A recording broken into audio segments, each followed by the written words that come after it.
Europe Matin.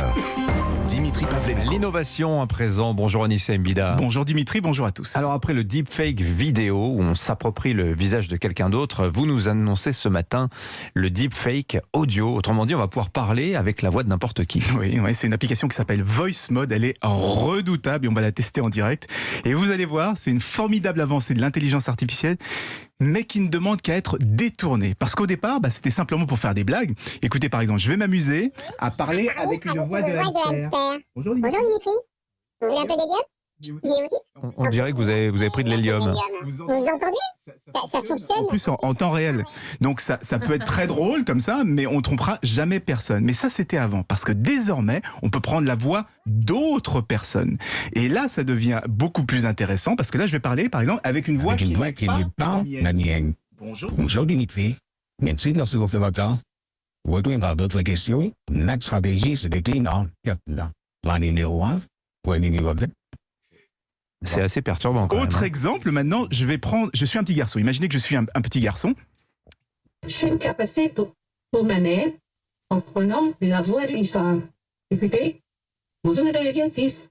Je voulais vous signaler que mon fils Zimkri ne pourra faire aucune autre chose cette année.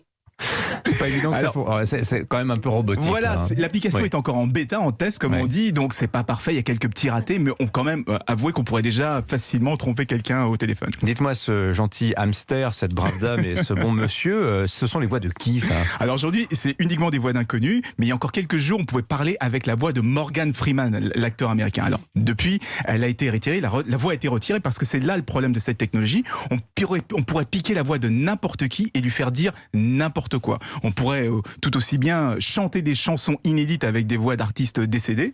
Et je parle même pas de célébrités, simplement on peut aussi, je pense aussi aux comédiens voix, aux doubleurs. Tout le monde pourrait finalement faire leur travail.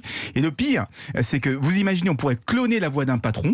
On pourrait ordonner ensuite à un directeur financier de faire un virement d'une grosse somme vers n'importe quel compte. La fameuse arnaque au président. Exactement. Donc vous voyez, c'est le problème de ces technologies. Au départ, elles sont assez naïves, ça part d'une blague.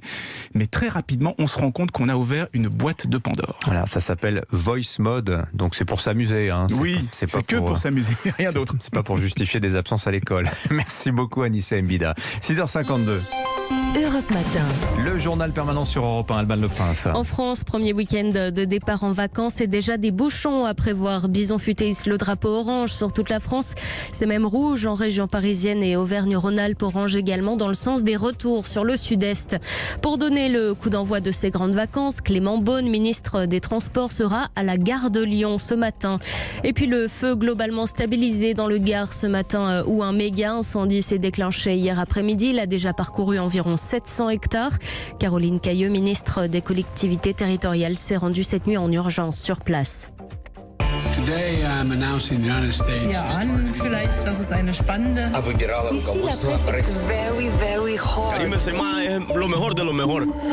La revue de presse internationale sur Europe 1. Nous irons en Tunisie, ainsi qu'au Mexique. Première étape, l'Irlande. Bonjour Laura Taouchanoff. Bonjour à tous. À la une, à Dublin. C'est la fin d'une relation tendue entre Boris et les Irlandais. Voilà un petit peu le sentiment en Irlande du Nord, comme le rapporte l'Irish Mirror après la démission du Premier ministre britannique. Il faut dire que depuis son entrée au pouvoir, Boris Johnson leur a menti à de nombreuses reprises.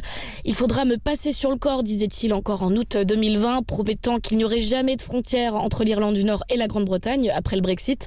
Et elle est pourtant bien réelle aujourd'hui, cette frontière, comme le rappelle le Belfast Telegraph.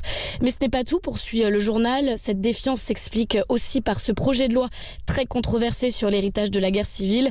Là aussi, une trahison pour les Nord-Irlandais puisqu'il propose l'amnistie pour les crimes commis pendant ces 30 ans de violence. Merci Laura. Direction Tunis maintenant. Bonjour Mehdi Aouas. Bonjour. De quoi parle-t-on en Tunisie? L'actualité ici en Tunisie, dont tous les médias parlent, c'est Ons Jabeur, la joueuse de tennis qui vient à nouveau de marquer l'histoire de tout un continent en étant la première joueuse tunisienne, maghrébine et même africaine à jouer une finale de Grand Chelem selon Brut Tunisie.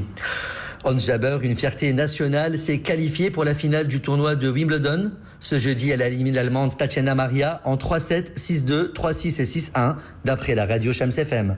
Selon le média électronique Business News, la numéro 2 du classement WTA depuis juin 2022, Jabeur disputera sa première finale d'un tournoi du Grand Chelem après avoir remporté 3 titres en simple et disputé cette finale. Jabeur tentera de remporter le tournoi ce samedi en affrontant la Russe Elena Rybakina. Enfin, au Mexique, bonjour Gwendolina Duval. Bonjour. À la une chez vous. Dans l'actualité au Mexique, la sécheresse frappe durement le pays. 5 États au nord sont sévèrement atteints, précise El Heraldo de Mexico. Les fleuves et les réserves sont à sec, il n'a pas plu depuis plusieurs mois et les températures dépassent tous les jours les 40 degrés à cette saison.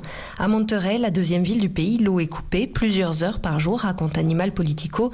Les Mexicains font quotidiennement de longues files d'attente pour remplir des bouteilles et des bonbonnes avec l'eau disponible qui est distribuée par les autorités. C'est la pire crise de sécheresse qu'ait connue le pays depuis 30 ans, commente le média Proceso, à tel point que les gouvernements des États de Nuevo León et de Chihuahua ont entrepris de bombarder le ciel pour créer des pluies artificielles. Le journal explique qu'en injectant de l'iodure d'argent dans les nuages des montagnes aux alentours, ils espèrent provoquer des précipitations ces prochaines semaines. Merci Gwendolina Duval.